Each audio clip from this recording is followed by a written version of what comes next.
Hi అండి. Welcome to my channel. Pahalgam ఈ పేరు వినగానే ఒకప్పుడు కాశ్మీర్లోని మంచు కొండలు, మినీ స్విట్జర్లాండ్ అని పిలువబడే బైసరన్, కాశ్మీర్ కుంకుమ పువ్వు, యాపిల్ తోటలు ఇవన్నీ గుర్తొచ్చేవి.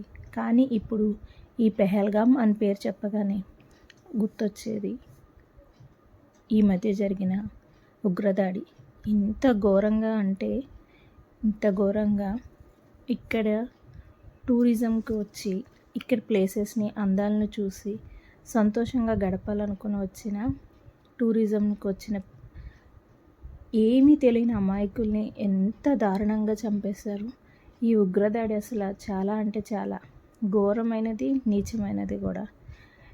ఇంత నీచంగా చేస్తారు, ఇలా మనుషుల్ని ఇంత ఘోరంగా చంపేస్తారని ఊహించడానికి కూడా చాలా కష్టంగా ఉంది. ఈ పెహల్గామ్కి మేము last 2 months before February 25th పెహల్గామ్కి రీచ్ అయ్యాము. యాక్చువల్గా ఒక్కొక్కసారి అంటూ ఉంటారు కదండి, ఏం జరిగినా మన మంచి కోసమే అని అన్నట్టు. ఈ పెహల్గామ్కి మేము ఈ April 22nd వెళ్ళాల్సింది. ఎందుకో మరి వద్దు, మేము ఫిబ్రవరిలోనే వెళ్తామని మా సార్ వాళ్ళు అప్పటికి డిసైడ్ చేసుకొని అనుకోకుండా వెళ్ళటం జరిగింది. ట్రిప్ మాకు ఏప్రిల్లో ఉన్న అప్పుడు ప్లేసెస్ బాగుంటాయి, నేను కూడా అప్పుడు వెళ్దామని అనుకున్నా. లేదు, అప్పుడు మంచు ఉండదు, ఇప్పుడైతే మంచు ఉంటుంది. ఫిబ్రవరిలో జనవరిలో అయితే మంచు చాలా బాగుంటుంది. మంచు ప్లేసెస్ చూడాలంటే ఈ జనవరి ఫిబ్రవరిలోనే వెళ్ళాలి అనుకుంటే డిసైడ్ చేసుకొని మాకు అప్పుడు టికెట్స్ బుక్ అవడం వల్ల మేము అప్పుడు వెళ్ళడం జరిగింది. లేకపోతే ఈ ఇప్పుడు జరిగిన సిచ్యువేషన్లో మేము అక్కడ ఫేస్ చేయాల్సి వచ్చేది. కానీ భగవంతుడు దయ వల్ల మేము ఆ ఫిబ్రవరిలో వెళ్ళడం జరిగింది. ఇప్పుడు ఎందుకు నేను ఈ వీడియోని అప్లోడ్ చేస్తున్నానంటే, ఈ పెహల్గామ్ నుంచి ఇప్పుడు ఎక్కడైతే ఉగ్రదాడి జరిగిందో బైసరన్, మినీ స్విట్జర్లాండ్ అని పిలువబడే ప్లేస్కి వెళ్ళడం అనేది ఎంత రిస్కో చూపిస్తాను చూడండి. ఆ ప్లేస్కి వెళ్ళాలంటే అసలు వెహికల్స్ ఏమీ ఉండవు. మనం తీసుకొచ్చుకున్న వెహికల్స్ ఏవైతే ఉన్నాయో ఇక్కడితో స్టాప్ అయిపోతాయి. ఇక్కడి నుంచి గుర్రాల మీదే వెళ్ళాలి. కనీసం ఆ పైకి వెళ్ళే ప్లేస్కి ఒక సైకిల్ వెళ్ళడం కూడా చాలా కష్టం. అంత ఘోరంగా గుట్టలు, రాళ్ళు, బురద, వాటర్ అలా ఉంటుంది. మేము వెళ్ళిన టైంకి అక్కడ గ్రీనరీ అంటూ ఏం లేదు. పైన చాలా బాగుంటుంది, చాలా సినిమాలు అయితే తీశారు, గ్రీనరీ ఉంటుంది అని చెప్పారు. కానీ అప్పటికి గ్రీనరీ లేదు. ఈ ఏప్రిల్ సీజన్లో గ్రీనరీ స్టార్ట్ అవుతుంది, చాలా అంటే చాలా బాగుంటుందని చెప్పారు. అసలు కాశ్మీరు అక్కడ ప్లేసెస్ అంటేనే చుట్టూ మంచు కొండలు, ఎత్తైన పైన్ ట్రీస్ అలా ఉంటాయి. అంత చాలా బాగుంటుంది అటువంటి ప్లేసు. అందుకనే చాలామంది విజిట్ చేయటానికైతే వస్తూ ఉంటారు. ఇప్పుడు అక్కడికి రీచ్ అవ్వడానికి ఆ ప్లేస్ ఎలా ఉంటుందో చూడండి. ఓన్లీ ఈ గుర్రాల మీదే పైకి వెళ్ళాలి, ఈ గుర్రాలతోనే మళ్ళీ కిందికి రావాలి. మనల్ని ఎవరైతే తీసుకెళ్లారో ఆ గుర్రాల వల్లే మళ్ళీ మనల్ని కిందికి తీసుకొని వస్తారు. అది కాకుండా ఎటువంటి వెహికల్ సౌకర్యం కూడా లేదు, ఆ పైకి వెళ్ళదు కూడా. లేదంటే నడుచుకుంటే ట్రెక్కింగ్ చేసుకొని వెళ్ళాలి. కొంచెం స్కిడ్ అయినా, గుర్రం కాళ్ళు స్కిడ్ అయినా, ఏ మాత్రం తప్పు జరిగినా ఎక్కడ పడిపోతాం కూడా తెలియదు, అంతలా ఉంటుంది ప్లేసు. మేము స్టార్ట్ అయిన తర్వాత వద్దు అనుకున్నాం మధ్యలో, ఎందుకంటే అంత కష్టం అనిపించింది. అసలు కింద బురద కానీ, పక్కన సైడ్ మంచు కరిగే వాటర్ రావడం, ఎత్తు గుట్టలు ఉన్నాయి, చాలా కష్టం అనిపించింది. అటువంటి ఇంత దారి, ఇంత ప్లేస్ ఉన్న నుంచి కష్టంగా పైకి వెళ్ళి అక్కడ హ్యాపీగా ఫ్యామిలీతో అక్కడ ప్లేసెస్ని చూసి ఎంజాయ్ చేసి, అక్కడికి వెళ్ళిన తర్వాత అక్కడ ఫోటోషూట్స్ వాళ్ళే వస్తారు, వచ్చి మనకి ఫోటోషూట్స్ తీస్తారు, ఫొటోస్ తీస్తారు. అక్కడికి వెళ్ళిన తర్వాత ఆ ప్రపంచం అంతా వేరేలా ఉంటుంది. అంతలా రీచ్ అయిన తర్వాత అంత హ్యాపీగా గడపడానికి వచ్చిన వాళ్ళని ఇంత దారుణంగా చంపేశారండి. ఆ సంఘటన జరిగిన తర్వాత ఈ వేలో వాళ్ళు ఏ రకంగా కిందకు వచ్చారనేది ఊహించడం కూడా చాలా కష్టంగా ఉంది. ఆ పిల్లలు కానీ జెంట్స్ని చంపేసి ఓన్లీ లేడీస్ని అట్లా ఉంచారు చూసారా. ఆ లేడీసు అసలు అంత బాధలో అంత కష్టంలో పిల్లల్ని తీసుకొని ఈ వేలో ఎలా దిగారు అనేది ఊహించడం అంటే చాలా కష్టం. అసలు ఆ ప్లేస్ ఎలా ఉంటుందో చూడండి. ఏ మాత్రం జారినా ఎక్కడ పడిపోతారో కూడా తెలియదు. అంత ఎత్తు లోయలో అంత పైకి వెళ్ళాలి. ఈ గుర్రం మీద దాదాపు 4 కిలోమీటర్స్ పైకి వెళ్ళాలి. 4 కిలోమీటర్స్ మళ్ళీ దిగి కిందకి రావాలి. ఓన్లీ గుర్రాల మీదే వెళ్ళాలి. ఈ గుర్రాలతో పాటు వచ్చిన వాళ్ళైతే నడుచుకుంటానే పైకి ఎక్కుతారండి. అసలు వాళ్ళని గ్రేట్ చెప్పుకోవాలి. వాళ్ళకి ఇంత ట్రెక్కింగ్ చేసుకొని మనల్ని పైకి తీసుకెళ్తే వాళ్ళకి ఒక 300 మాత్రమే ఇస్తారంట. ఇక్కడ వీళ్ళ జీవనాధారం, వీళ్ళు బ్రతికేది ఆ గుర్రాల మీదే. వాటితో పాటు తీసుకెళ్ళి వచ్చి రోజుకి ఎన్నిసార్లు వెళ్ళొస్తారో 2 టైమ్స్ అయితే వెళ్తారంట. వెళ్ళొచ్చి వాళ్ళకి ఒక 300 మాత్రమే వస్తాయి.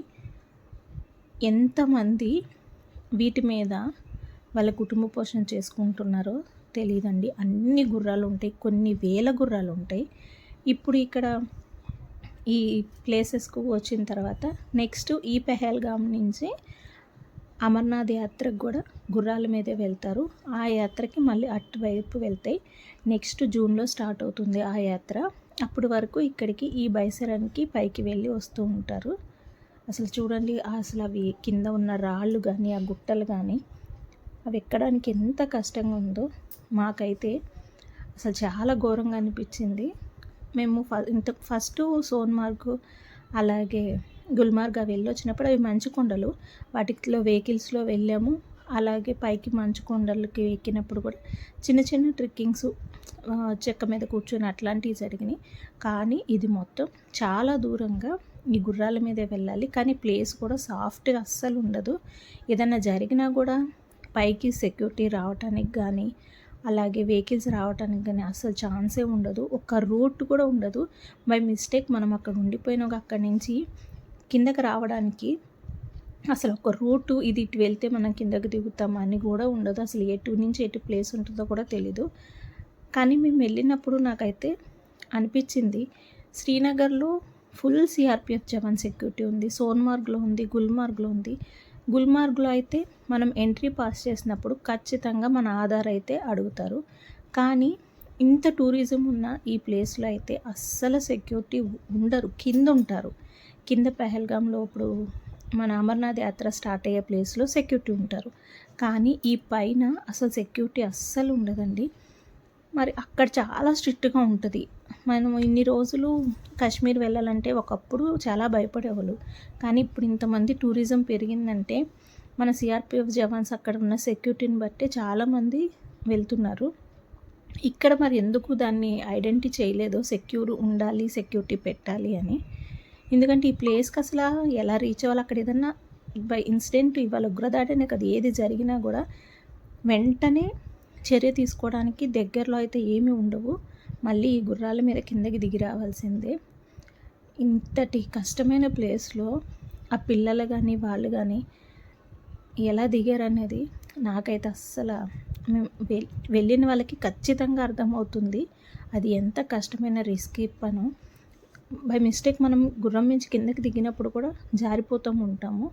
అట్లా కొంతమంది పడిపోయారు కూడా. అటువంటి దాంట్లో ఆ టెన్షన్లో అంత కంగారులో ఆ దాడి జరిగినాక వాళ్ళు ఎలాగా కిందకి దిగారనేది చాలా భయంకరంగా ఉందండి ఊహించుకోవడానికి.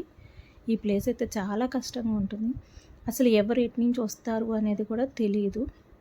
అంత ఘోరంగా పైకి వెళ్ళిన తర్వాత కూడా అసలు వాళ్ళు వచ్చే టైం కూడా ఎవరు అబ్జర్వ్ చేసి ఉండకపోవచ్చు. ఎందుకంటే ఒక్కొక్కరు ఫోటోషూట్స్ అని, తర్వాత బంకింగ్ జంప్స్, ఆ బెలూన్లో ట్రోలింగ్ అవ్వటం, ఎవరి ఇదిలో వాళ్ళు ఉంటారు. పైకి వెళ్ళినాక షూట్స్ తీసుకుంటే హ్యాపీగా ఉంటారు.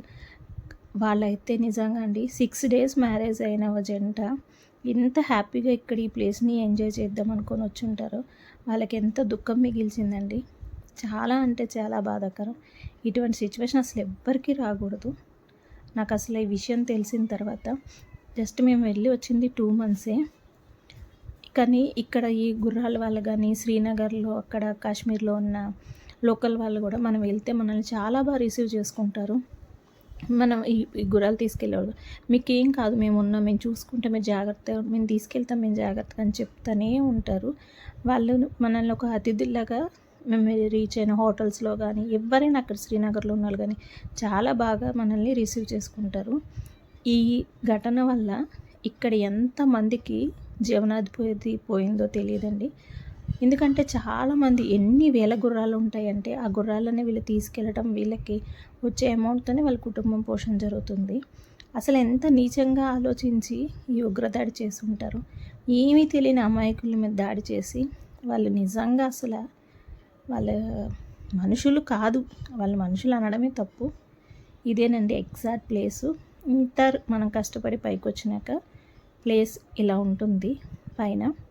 ఇదే మినీ స్విట్జర్లాండ్ అని చెప్తారు. ఇక్కడ చాలా షూటింగ్స్ అయితే జరిగినాయి. ఈ ప్లేసు మేము ఫిబ్రవరిలో వెళ్ళినప్పుడు ఇలా ఉంది. ఇప్పుడు ఏప్రిల్, జూన్ నెలలో ఇదంతా గ్రీనరీ వచ్చేసి ఆ మంచంతా కరిగి వాటర్ ఫాల్స్ లాగా వాటర్ ఎప్పుడు ఫ్లాట్ అవుతూ ఉంటాయి. ఇప్పుడు ఉన్న సీజన్లో చాలా అంటే చాలా అందంగా ఉంటుంది.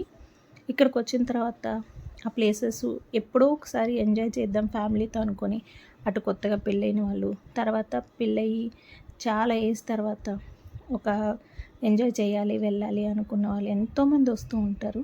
వచ్చి నాకు ఇక్కడ షూట్స్ అనేవి అవని ఎంజాయ్ చేస్తూ కనీసం వాళ్ళు ఆ షూట్ తీసుకొని ఎంజాయ్ చేసి ఒక్క సెకండ్ కూడా అయ్యి ఉండకపోవచ్చు.